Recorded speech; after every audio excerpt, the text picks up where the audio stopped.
Hello, Doug Walker here, and I am here to talk about Episode 3, The Temple of the... Oh, what was it called? I got the list here. The Southern Air Temple. I don't know why the title always, I'm like, what's it called again? What's it called again? So I booted it up just in case. Yeah, in this episode, the trio, they go to where Aang is from. It's this giant temple in the clouds. Beautiful design. Love the design of this place.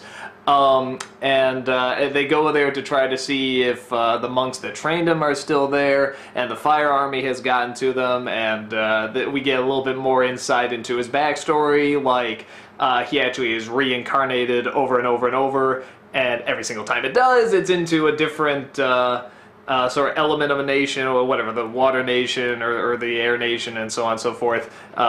So every time he dies, he'll come back as a different bender.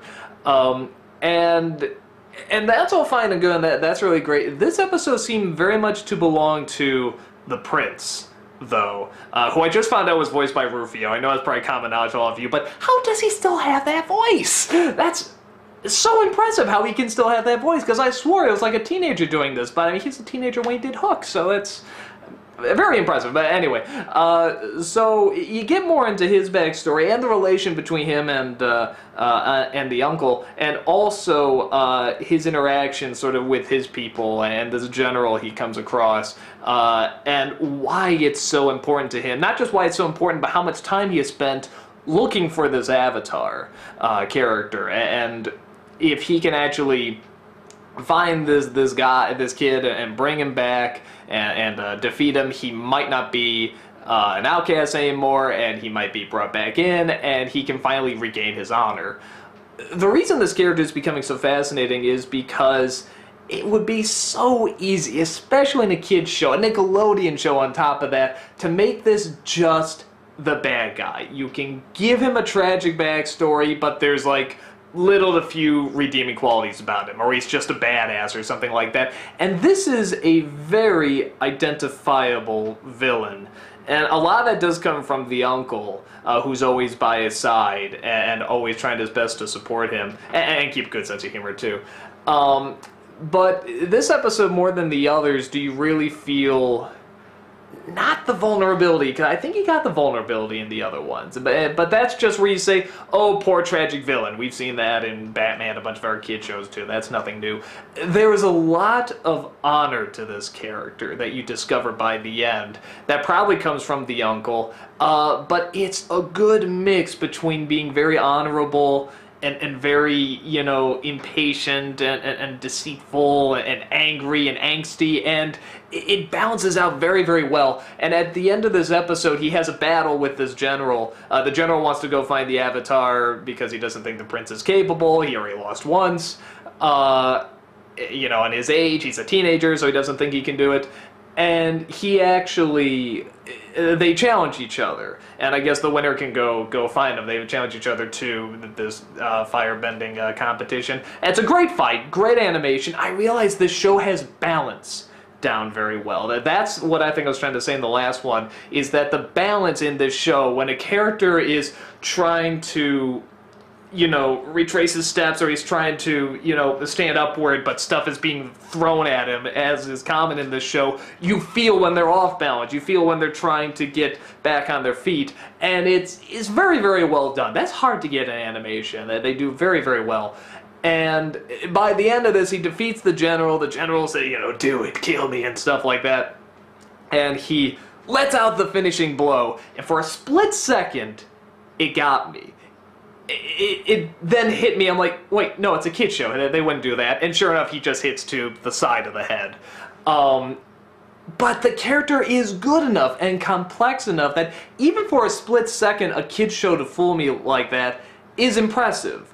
And I hate using the term kid show, because I always say, oh, come on, we should treat them, you know, more adult, and we shouldn't talk down to kids and stuff. There is a difference between children's show and adult shows, but I think more often than not, we do try to talk down to kids a little too much. Not all the time. I think kids shows have actually made vast improvements over the years. But this one has a really good balance, and it's getting really good complex characters, not ones that we've seen a million times. It kind of seems like when Batman came along, everyone was just trying to do Batman, particularly with the characters. You know, the tragic villain, you feel sorry for him, but oh, they're still a bad guy, so whatever, they're in that category. And this one, you really feel the sympathy for this Prince character.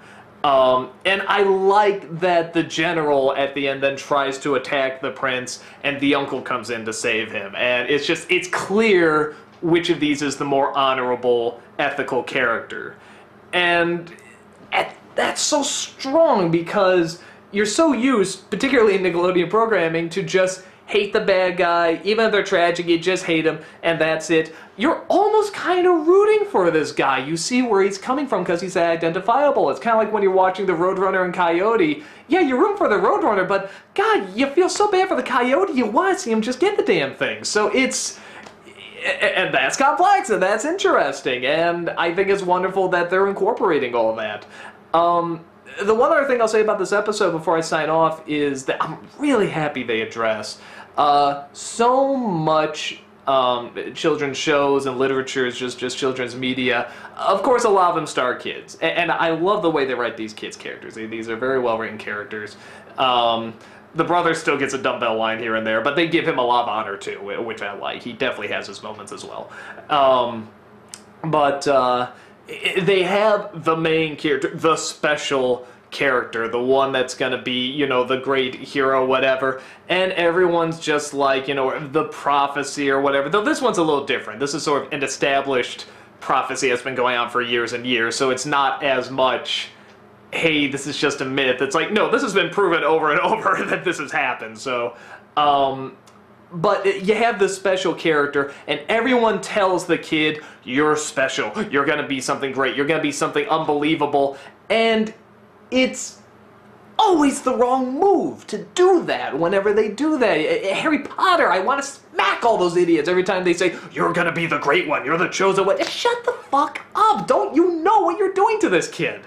And I hate it when shows do that, and this show is doing the same thing. However, they address it. They address it in a flashback, one of the monks saying that it was a mistake to tell you this at this age. And I don't go into too much detail why they did, but the monk openly acknowledges we should not have done that. We should have waited until you were older. And just thank you for that. Not just for the children watching the show, but for the adults watching the show, because there's only so much pressure a kid can take, you know, or they can let it go to their head.